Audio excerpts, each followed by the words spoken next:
Hello everyone, welcome to the channel. If you are a sociology learner and want to learn sociology, then now you have come at right platform. I am a sociology educator, university gold medalist, and I will teach you sociology in a very easy and interesting way. Let's get started. अगर आप समाजशास्त्र के विद्यार्थी हैं, समाजशास्त्र पढ़ना चाहते हैं तो आप बिल्कुल सही जगह पर आए हैं। मैं समाजशास्त्र की ही टीचर हूँ, यूनिवर्सिटी गोल्ड मेडलिस्ट हूँ। मैं आपको समाजशास्त्र बहुत आसानी से सिखाऊंगी, तो चलिए शुरू करते हैं। In this video lecture we are going to discuss about demographic profile of women in society, जैसे कि हम जेंडर इन सोसाइटी में पढ़ते हैं। आज के इस वीडियो लेक्चर में हम समाज में महिलाओं में जो जनांकिकी है उसके बारे में पढ़ने वाले हैं। तो जनांकिकी जो है वो वर्ड कहाँ से ओरिजिनेट हुआ है ये भी पूछता है आपसे। तो demography is made up of two Greek words on demos and demography which means people and description descriptive. जनांकिकी जो है वो ग्रीक भाषा के दो शब्दों से बना है, डेमोस और ग्राफी, जिसका कि मतलब है क्रमशः लोक और वर्णन। तो सिंपली अगर हम कहें तो जो भी आपकी पॉपुलेशन है उसकी जो साइंटिफिक स्टडी को कहते हैं, ह्यूमन पॉपुलेशन की जो साइंटिफिक स्टडी है वही आपकी डेमोग्राफी कहलाती है। नेक्स्ट है जनसांख्यिकी। मानव जनसंख्या का वैज्ञानिक अध्ययन है जो मुख्य रूप से आकार, संरचना और उसके विकास का विश्लेषण कहता है। ये जो है आपका संयुक्त राष्ट्र बहुभाषी जनसांख्यिकी शब्दकोश की स्टेटमेंट है। Demography is the scientific study of human population which primarily analyzes the size, structure and its development. United Nations Multilingual Dictionary जो है डेमोग्राफी की उसका ये स्टेट। नेक्स्ट आता है डेमोग्राफी शब्द का सबसे पहले प्रयोग जो है वो किसने किया था। तो फर्स्टली यूज जो ये डेमोग्राफी वर्ड है, the word demography was firstly used by आल्शे गोयलॉर्ड, बेल्जियन राइटर। ये बेल्जियन ऑथर थे आपके, बेल्जियम के एक लेखक आइशेले गोयलॉर्ड, उन्होंने इसको यूज़ किया था। और गोयलॉर्ड ने डेमोग्राफी को एक ऐसे ज्ञान के रूप में स्पष्ट किया जिसके द्वारा किसी देश या समुदाय की जनसंख्या संबंधी भौतिक, सामाजिक, बौद्धिक तथा स्थानीय विशेषताओं को समझकर परिवर्तन की प्रवृत्तियों को समझा जा सके।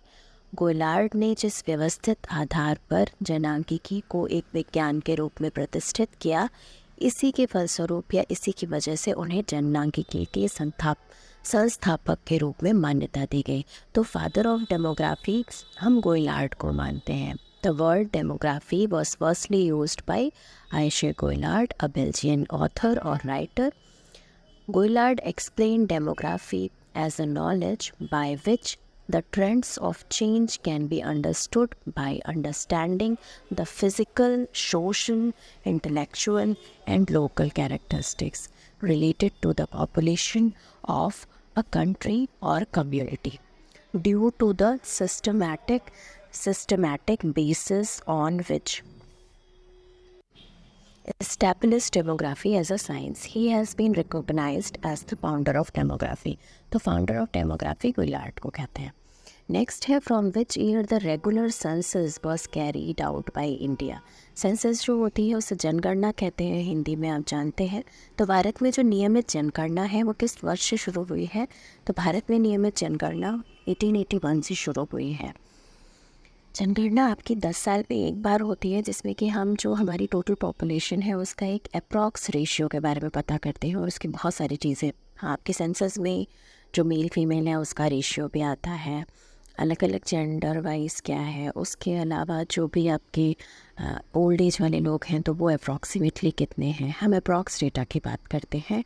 और उसके अलावा जो भी आपके अलग अलग स्टेट हैं उनकी कितनी पॉपुलेशन है और क्या लिटरेसी रेट है, कहाँ का क्या सेक्स रेशियो रहा, ये सारी चीज़ें आपकी जनगणना में आती हैं और ये डेमोग्राफी में इम्पॉर्टेंट है। लास्ट सेंसस 2011 में हुई थी, तो आप वो 2011 की जो सेंसस का डेटा है वो रेफ़र कर सकते हैं, उसको पढ़ सकते हैं। नेक्स्ट है the population of India and Pakistan. पुस्तक के लेखक कौन है? Who is the author of the book the population of India and Pakistan. जो ये बुक है ये डेविस की है। AC on the principle of population नामक पुस्तक के लेखक कौन है? The author of the book AC on the principle of population, इसके जो ऑथर हैं वो है माल्थस। माल्थस ने बहुत फेमस थ्योरी दी थी अपनी डेमोग्राफी की। उनकी थ्योरी बहुत ज़्यादा फेमस है। ये उन्होंने बुक लिखी essay on the principle of population. उसी में ही उन्होंने अपनी जो डेमोग्राफी थ्योरी है उसको डिटेल में बताया है। वो ये कहते हैं कि जो हमारा फूड प्रोडक्शन है वो अलग रेशियो में बढ़ रहा है और जो हमारी पॉपुलेशन है वो अलग रेशियो में बढ़ती है। ये सारी चीज़ें, उसके अलावा भी और उन्होंने उसके पॉपुलेशन को कंट्रोल करने के मेजर्स वगैरह डिटेल में डिस्कस किए हैं अपनी थ्योरी में। According to the 2011 census the total population of India was, तो 2011 की जनगणना जो हुई थी उसके अनुसार अगर हम देखें तो भारत की कुल जनसंख्या कितनी थी, तो लगभग 121 करोड़ हमारी पॉपुलेशन थी। नेक्स्ट है 2011 की जनगणना के अनुसार भारत में प्रति 1000 पुरुष पर महिलाओं का अनुपात कितना था। तो अगर हम सेक्स रेशियो पर 1000 मेल पे पर कितनी फीमेल्स है उसकी बात करते हैं, वही होता है आपका सेक्स रेशियो। तो ये कितना था according to 2011 census which was the ratio of women per 1000 main in India, तो ये आपका 943 था। 1000 मेल पे 943 ही फीमेल्स थी। और सबसे ज़्यादा सेक्स रेशियो कहाँ का अच्छा था, तो वो हमारा केरला था। और सबसे अगर हम बात करें वर्स्ट या सबसे कम सेक्स रेशियो वो हरियाणा का था। नेक्स्ट है भारत में किस राज्य में महिला लिंगानुपात पुरुषों से अधिक है, तो जो महिला सेक्स रेशियो है यानी कि जो वीमेंस हैं वो ज़्यादा मेल के कंपैरिजन में है, तो ये आपका केरला है। In which state of India is the sex ratio of women more than men, तो ये आपका केरला है। नेक्स्ट क्वेश्चन है पंचायती राज व्यवस्था में महिलाओं की राजनीतिक भागीदारी को प्रोत्साहित करने के लिए संविधान में कौन सा संशोधन किया गया, to encourage women political participation in Panchayati Raj system which amendment was made in constitution. तो भारत में पंचायती राज सिस्टम आप जानते हैं क्या था। इसमें बहुत सारी अलग अलग कमेटीज़ बनी थी, जैसे फॉर एग्जांपल है आपकी Balwant Rai Mehta committee, Ashok Mehta committee, GV Rao committees, बहुत सारी कमेटीज़ बनी थी और उन्होंने अपने कुछ रिव्यूज़ दिए थे। तो ये पंचायती राज सिस्टम, और ये सबसे पहले आपके राजस्थान के नौगढ़ से शुरू हुआ था। ये हुआ था 73rd अमेंडमेंट के थ्रू, जिसमें कि जो फीमेल्स थी उन्हें भी 1/3 का रिजर्वेशन दिया गया है। जैसे आप देखते हैं, आप कई बार ऐसा होता है कि यहाँ से महिला सीट है तो वहाँ पे सिर्फ एक विमेन जो कैंडिडेट है वही खड़ी होती है। तो ऐसी चीज़ें हैं। भारत में मातृ मृत्यु दर अधिक होने का मुख्य कारण कौन सी स्थिति है, which condition is main cause of higher maternal death rate in India. तो जो भी हमारी मदर्स होती हैं उनका जो डेथ रेट है वो जो बढ़ रहा है, मृत्यु दर जो है वो बढ़ी, तो उसका क्या रीज़न है, तो मेल न्यूट्रिशन यानी कुपोषण की वजह से ऐसा हो रहा है उनके साथ।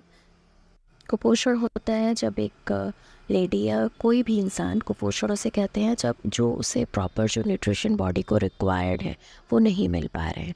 और फीमेल्स में इस वजह से हो जाता है क्योंकि वो बेबी को फीड वगैरह कराती हैं, तो उनको अपनी बॉडी के लिए जो प्रॉपर न्यूट्रिशन चाहिए वो नहीं मिल पाते हैं, इसलिए मेल न्यूट्रिशन की वजह से उनकी डेथ भी होती है।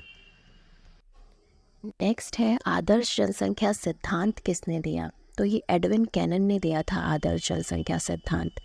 इसके बाद है जननांकिकी संक्रमण सिद्धांत किसने प्रस्तुत किया है, तो ये नोटस्टीन थे। उन्होंने डेमोग्राफिक ट्रांजिशन थ्योरी जो है वो प्रेजेंट की थी।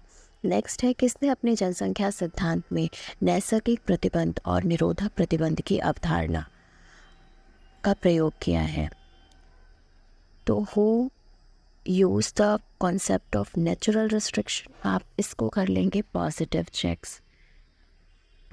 चेक्स कर लेंगे एंड प्रिवेंटिव चेक्स कर लेंगे। नैसर्गिक प्रतिबंध को पॉजिटिव चेक्स कहते हैं।